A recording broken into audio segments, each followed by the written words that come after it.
그럼 이제 오늘의 본론인 한국 가계부채, 한국 가계부채의 원인과 해법을 보겠습니다. 자, 한국도 비슷한 시기에 1990년부터 금융위기 전까지 보시게 되면요, 한국도 부채가 쭉 증가해 갔는데 주로 뭐가 증가했습니까? 가계부채가 29%포인트나 증가했어요. 전체 부채 증가의 62%를 가계부채가 주도했던 거예요. 한국도요.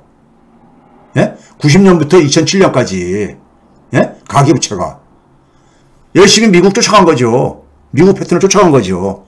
그런데 차이가 있어요. 금융위기 이후에도 한국은 가계부채가 32%포인트 이상이나 증가를 해요. 여전히 가계부채가 가계부채가 전체 부채 증가를 주도하고 있어요. 한 50%가 절반 가까이를, 그러니까는 가계부채가 끌어올리고 있다고요. 다른 나라들은 금융위기 이후에 가계부채는 줄어들거나 정체가 관리가 됐는데 한국은 여전히 가계부채가 계속 가는 거예요. 이게 큰 차이인 겁니다. 이게 큰 차이인 거예요. 예? 한국은 여전히, 그러니까 한국은 지난 30년간 계속 가계부채가 주도하는 경제 구조가 지금 진행되고 있다는 겁니다. 예? 금융위기 이후에 많은 주요 선진국가들은 가계부채를 억제하고 관리하는데 어느 정도 그러니까는 그랬는데 한국은 정부 부채도 많이 증가를 하는 속에서 가계부채도 많이 증가했다 이거예요. 예? 가계부채가. 예? 그렇죠? 자, 가계부채 지난, 그러니까 우리가 50년이 뭐야? 지난 60년간 한국의 가계부채 추이입니다. 추이예요. 60년대, 70년대, 80년대, 90년대, 2000년대, 2010년대 쭉 이렇게 추이예요. GDP 대비로요. 보게 되면요. 어떻습니까? 80년 이전까지는 10%포인트가 안 되잖아요. 10년에 한 10%포인트 밑으로 증가했잖아요. 그런데 80년대부터 됩니까요? 80년대, 90년대는 한 12%포인트 증가했어요. 80년대, 90년대는요. 그렇죠? 12%포인트 GDP 대비로요.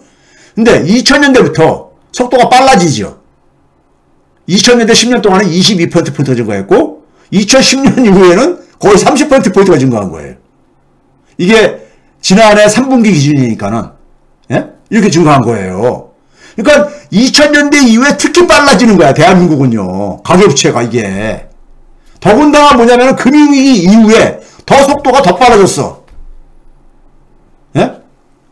전 세계 다른 나라들은 가계부채가 억제되는 이런 상황 속에서 대한민국만 그러니까 혼자서 그러니까 질주를 하고 앉아 있는 거예요. 예? 그 결과가 이게 왜 이렇게 생겼냐면요. 한국은 아까 했잖아요. 90년대 이후에 특히 이제 이게 증가하기 시작했는데 한국도 90년대부터 미국과 비슷하게 탈공업화가 진행됩니다. 즉 제조업의 일자리가 감소하기 시작해요. 그래서 일자리 양극화가 진행되고 소득 불평등이 심해지기 시작합니다. 92년부터 정확하게 해요. 내수가 약화되지죠. 내수가 약하니까 수출에 의존하는 경제구조로 바뀌어요. 수출에 의존하는. 그래서 우리나라는 그냥 그러니까 그때부터 수출 금융상정부 때부터 수출만이 살기다 이거 하면서 가잖아요. 근데 수출의 가격 경쟁력을 확보하기 위해서는 임금 인상을 억제하죠. 비정규직을 선호하죠. 더군다나 고용도 축소하기 위해서 생산을 자동화하죠. 심지어는 뭐냐면 노동력이 싼 베트남이나 중국으로 나가죠. 바깥으로 생산기지가 나가니까는 국내에서 대기업들만 쳐다보고 있는 중소기업들이 그러니까 그만큼 뭐냐면은 대기업으로부터 그러니까는 주문받을 게 줄어들잖아요. 양이 줄어들잖아요. 예? 그러니까 중소기업의 협상력이 약화되어져요. 협상력이 약화되니까 대기업의 임금과 중소기업 종사자 임금의 격차가 확대되지죠. 이게 정확하게요. 90년대 중반부터 이렇게 진행됐습니다. 대기업과 중소기업 간의 임금 격차가 커지기 시작한 게 바로 이 시기와 정확하게 일치를 해요. 그러니까 소득 불평등이 진행되고 그러면 또 내수가 더 취약해지게 되고 그러면 그럴수록 수출에 목을 매죠. 그래서 경제 영토를 확장해야 되겠다 해가지고 FTA를 외치잖아요. 대한민국만큼 FTA를 많이 하는 나라가 없어요. 전 세계에. 예? 수출만 살 길이다 하면서 계속 그거 하고 온 거 아니에요. 그렇죠? 근데 그 결과가 이 일자리 양극화가 되는 것은 몇 가지 요인이 있는데요. 제조업의 일자리가 줄어들었으면은 그 제조업의 공백을 메꿀 새로운 산업이 이렇게 만들어져야 되는 거잖아요. 그걸 소위 산업재편이라고 그러죠. 산업재편이 굉장히 부진한 거예요. 부진한 거야. 거기다 특히 뭐냐면 고임금 일자리는 별로 이게 안 만들어지는 거예요. 이게 산업 생태계, 경제 생태계가 굉장히 취약하다는 거죠. 제조업에 너무 많은 의존을 하고 있다가 제조업의 일자리는 줄어드는 상황 속에서 그 충격이 한국은 심할 수밖에 없죠. 그러니까 제조업에서 줄어든 일자리들이 제조업에서 일자리를 잃은 사람들 어디로 갑니까? 저임금, 저부가 가치 서비스 부분으로 갈 수밖에 없잖아요. 그게 대표적인 게 뭡니까? 자영업이죠. 자영업에 그러니까 많은 사람들이 막 몰려드는 거예요. 자영업이 80년대까지만 하더라도요, 셀러리맨들의 그러니까 로망이었었습니다. 왜? 그때까지만 하더라도 임금 근로자보다 소득이 못하지가 않았었거든요. 근데 90년대 이후부터 자영업 종사자들의 소득이 임금 근로자들보다 소득이 줄어들기 시작합니다. 평균 소득이. 그러니까 자연히 어떻게 되겠습니까? 산업재편이 고부가 가치가 많이 만들어져야 되는데 그건 안 만들어지면서 제조업 종사자가 줄어드니까는 자연히 뭐겠습니까? 저부가 가치 부분이 많이, 그러니까 이게 저부가 가치 부분이 갈수록 이게 비중이 커질 수밖에 없는 거잖아요. 그러니까 자연히 어떻게 했습니까? 노동자들한테 장시간 노동시키고 임금 상승률 억제하고, 그래서 최저임금을 많이 못 올리고 했던 거예요. 장시간 저임금 노동에 의존을 할 수밖에 없었던 거예요. 그 결과가 뭡니까요? 소위 격차 사회를 구조화시키죠.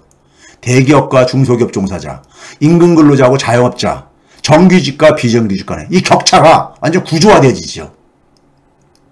이 임금 불평등이 인구 구조에 영향을 미치죠. 경제학에서 결혼을 결정하는 요인을 임금 불평등으로 봅니다. 우리가 상식적으로 비정규직이 결혼하기 힘들다는 건 우리가 쉽게 이해를 하잖아요. 실제로 조사해보면 거의 비슷하게 나와요. 정규직과 비정규직의 결혼율 차이하고 그 임금 이 비중 차이하고 거의 비슷하게 나옵니다. 결혼율이 떨어지게 되면 자연 출산율도 떨어지죠. 근데 사람들은 갈수록 이제 의료기술 발달로 고령 인구는 수명은 계속 연장된단 말이에요. 그러니까 이 고령층 인구는 계속 증가하는 상황 속에서 출산율이 떨어지게 되면은 그 사회의 고령화율, 소위 전체 인구 중에서 고령 인구, 65세 이상이 차지하는 인구의 비중을 고령화를 하잖아요. 이게 심화될 수밖에 없죠. 빠르게 심화될 수밖에 없죠. 예? 그럼 고령 인구가 많은 사회일수록 내수는 약해질 수밖에 없죠. 젊은 사람이 소비는 많이 하잖아요.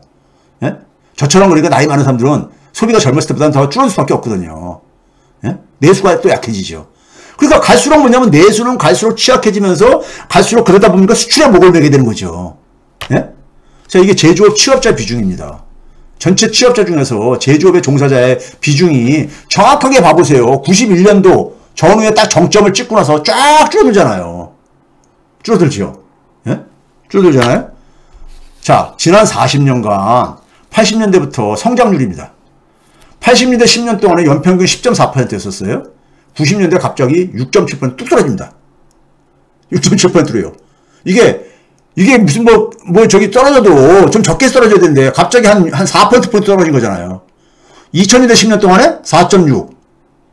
그 다음에 2010년대 최근까지 2.6. 어떻습니까? 2%포인트씩 떨어졌잖아요. 예? 10년 단위로 한 2%포인트씩 떨어지잖아요. 그럼 앞으로 그럼 또 10년 동안에는 2%포인트가 떨어진다고 생각하면 얼마 되는 겁니까? 0.6%라는 얘기예요. 드디어 0%대로 진입한다는 얘기인 겁니다. 성장률이요. 예? 1990년대는 4%포인트 뚝 떨어졌다가 그다음부터 우리가 10년 단위로 2%포인트씩 쭉 떨어져 왔잖아요. 그럼 앞으로 10년, 2020년대에는 0.6%, 평균 한 0.6%씩 떨어진다는 얘기예요. 2%가 줄어들게 되면 여기서 사실상 우리가 제로 퍼센트 성장률 시대가, 자, 우리나라도 한번 봐보세요. 앞에서 미국 본 거 기억들 하시죠? 한국도 정확하게 보시게 되면은 90년대 초중반부터, 예? 생산성 증가율을, 임금 증가율이 안 따라가잖아요. 생산성 증가율만큼 임금을 안 올려준 거예요. 예? 안 올려준 거라고. 예? 그러니까 사람들이 힘들지요. 자, 이겁니다. 제조업 등 산업구조는 고부가 같이 하면서 소위 말해서 로봇에 많이 의존을 하고 이렇게 돼버리잖아요, 지금요.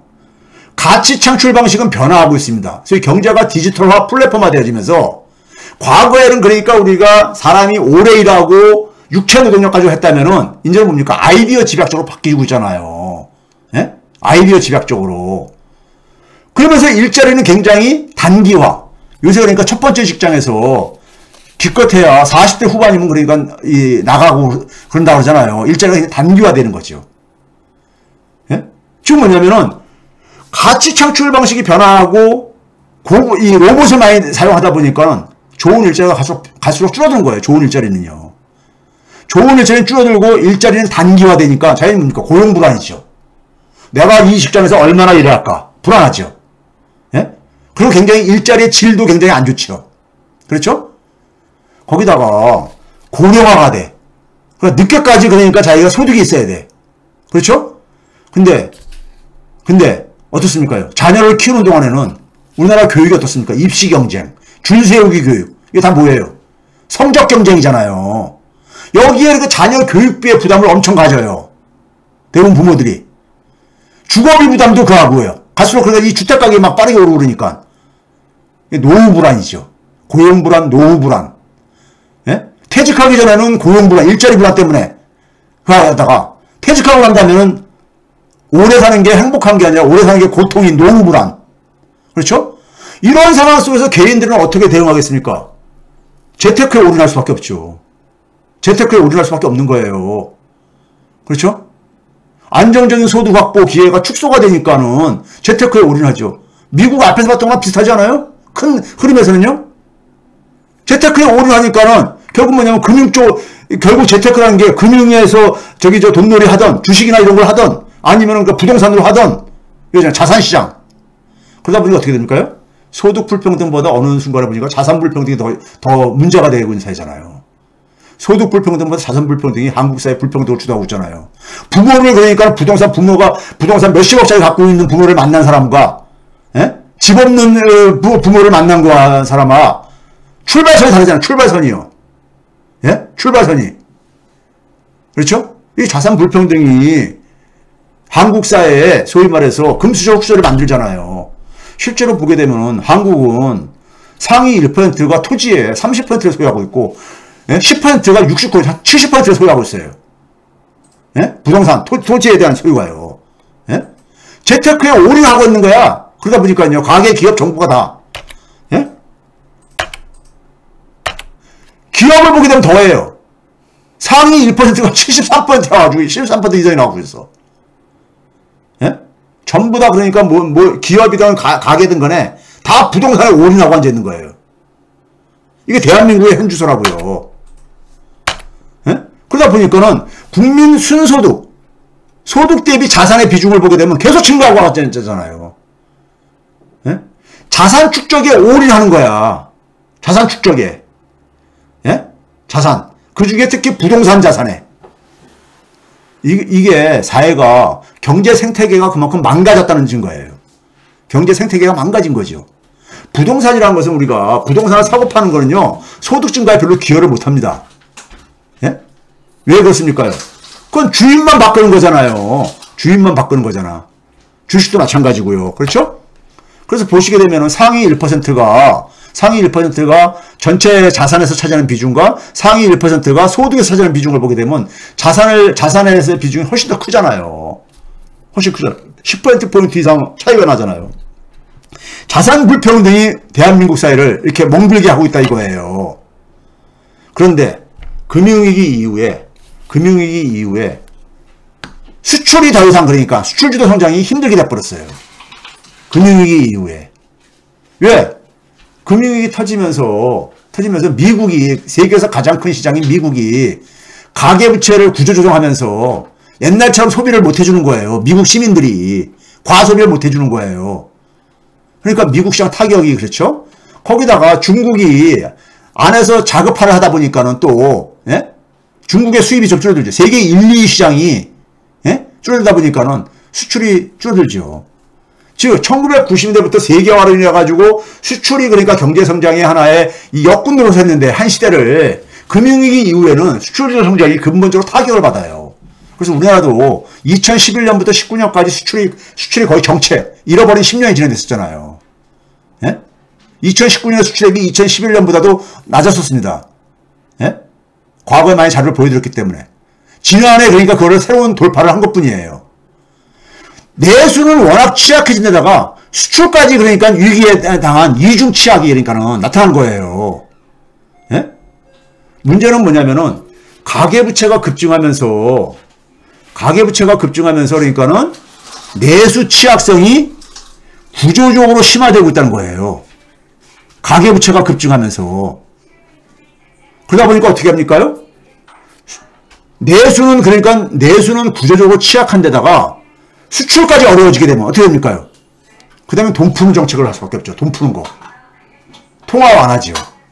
네? 돈 푸는, 금리 낮추고 돈 푸는 거지요. 문제는 이렇게 푸는 돈이 그러니까 실물 경제로 가기보다는 되게 어디로 갑니까? 자산시장으로 입대지요. 자산시장으로. 특히 부동산 시장으로요. 그래서 화폐 유통속도라는 게 있죠. 돈이 얼마나 도는가. 이게 지금 일본과 거의 비슷해지고 있습니다. 에? 화폐 유통속도가 우리나라가 0.5대가 떨어졌는데 일본이 0.5대예요. 에?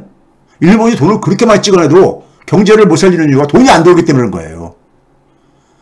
근데 아까 얘기했잖아요. 통화 완화 정책이라는 것은 이게 부작용들이 많은데 생산성과 수익성이 낮은 사업을 수명을 연장시켜서 경제 체력을 약화시키고, 예? 거기다가 뭐냐면은 이렇게 해서 돈을 공급해가 정부한테 지원해줘도 재정이 굉장히 비효율적으로 사용되게 되면은 이건 일종의 몰핀 정책인 거예요. 몰핀 정책. 자, 이거 봐보세요. 우리나라 보게 되면요. 노무현 정부, 이게 뭐 파란색 선이 뭐냐면은 경제 성장률입니다. 빨간색 선이 뭐냐면요. 가계의 소비 증가율이에요. 적어도 앞에 봐보세요. 90년대부터 2000년 초까지는 가계 소비 증가율이 경제 성장률보다 조금 상회했었어요. 외환위기 때 잠시 빼놓고는요. 근데 노무현 정부 때부터 최근까지는 보게 되면요. 2018년 정도 빼놓고는 보게 되면요. 경제 성장률보다 하회하잖아요. 가계 소비 증가율이. 파란색 선부터 다 밑에 있잖아요. 이게 왜 그래요?